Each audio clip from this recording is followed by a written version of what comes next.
مع الله في لألآت النجوم وحبك الغيوم وضوء القمر۔ اسلامی شریعت کا ہر حکم اپنے اندر بے شمار حکمتیں اور برکتیں رکھتا ہے۔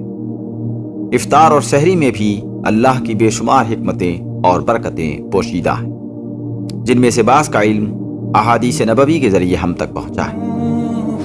حضور علیہ الصلوۃ والسلام کا ارشاد ہے، للصائم فرحتان، فرحۃ عند فطرہ وفرحۃ عند لقاء ربہ۔ روزے دار کے لیے دو فرحتیں ہیں، ایک فرحت روزہ افطار کرنے کے وقت اور دوسری فرحت اللہ رب العزت سے روز جزا ملاقات کے وقت۔ گویا ایک فرحت دنیا ہی میں حاصل ہو جاتی ہے اور دوسری فرحت دیدار الہی کے وقت اسے آخرت میں ملے گی۔ روزے دار کو افطار کے وقت جو خوشی اور مسرت ہوتی ہے اس کی بھی دو نوعیتیں ہیں، ایک طبعی جو انسانی طبیعت کا خاصہ ہے اور دوسری روحانی۔ طبعی خوشی یہ کہ نفس کو مطلوب غذا ملتی ہے، اور روحانی مسرت یہ کہ جس ثواب کی نیت اور رضائے الہی کے حصول کے لیے روزہ رکھا تھا اور اس کی مشقت برداشت کی تھی، اللہ تبارک و تعالیٰ نے اپنی رحمت سے اس کی تکمیل کی توفیق بخشی اور وہ روزہ پورا ہو گیا۔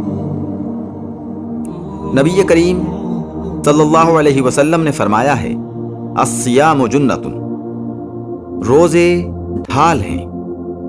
روزہ انسان کو اس کے نفس کے شر سے بچاتا ہے اور برائیوں سے دور رکھتا ہے، لہذا ایک روزے دار کو چاہیے کہ وہ اپنی زبان اور دیگر اعضاء کو گناہوں میں مشغول نہ ہونے دے اور گناہوں سے محافظت کے لیے روزے کو ڈھال بنا لے۔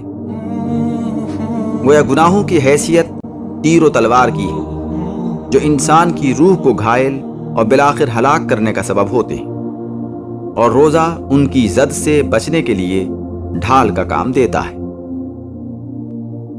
روزے میں دن بھر نہ کھانا پینا اور خواہشات نفسانی سے بچے رہنا صبح صادق سے غروب آفتاب تک ہے۔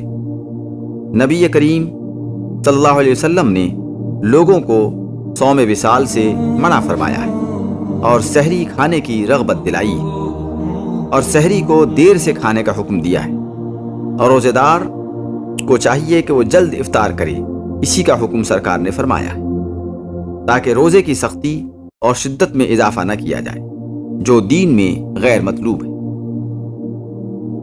نبی کریم صلی اللہ علیہ وسلم نے فرمایا ہے، تسحروا فإن فی السحور برکۃ، سحری کھایا کرو کیونکہ سحری کھانے میں برکت ہے۔ شاہ ولی اللہ دہلوی رحمۃ اللہ علیہ نے اپنی مشہور کتاب حجت اللہ البالغہ میں لکھا ہے کہ سحری کھانے میں دو برکتیں ہیں، ان میں سے ایک کا تعلق اصلاح بدن سے ہے کہ وہ ضعیف نہیں ہوتا، کیونکہ ایک اور سحری کھانے کی دوسری برکت دینی ہے کہ دین میں سختی اور تحریف نہ ہو۔ نبی کریم صلی اللہ علیہ وسلم نے فرمایا، جب تک لوگ افطار میں جلدی کرتے رہیں گے خیریت سے رہیں گے، اور نبی کریم نے فرمایا، ہمارے اور اہل کتاب کے درمیان روزے میں فرق سحری کھانے کا ہے۔ نبی کریم صلی اللہ علیہ وسلم نے فرمایا، تم میں سے کوئی شخص افطار کرے تو چھوارے سے افطار کرے، اور اگر چھوارا نہ ملے تو پانی سے افطار کرے، کیونکہ وہ پاک چیز ہے۔ اس میں حکمت یہ ہے کہ شیریں چیز کی طرف طبیعت کا میلان ہوتا ہے، بالخصوص بھوک لگنے کے بعد، اور جگر شیریں چیز کو پسند کرتا ہے۔ ایسے امور میں میلان طبع کا یہ اثر ہوتا ہے کہ لامحالہ طبیعت اس شے کو جزو بدن بنا لیتی ہے اور بدن میں اس کا مصرف صحیح طریقے پر ہو جاتا ہے، اور یہ ایک قسم کی برکت ہے۔ نبی کریم صلی اللہ علیہ وسلم نے فرمایا، جس نے روزے دار کو روزہ افطار کرایا تو اس شخص کو بھی روزے دار کے برابر اجر ملے گا۔ روزہ افطار کرتے وقت یہ دعا پڑھنا مسنون ہے، اللہم انی لک صمت وعلی رزقک افطرت، اے اللہ میں نے تیرے ہی لیے روزہ رکھا اور تیرے ہی عطا کردہ رزق سے افطار کیا۔ اس میں اخلاص عمل اور نعمت الہی پر شکر کی تاکید ہے۔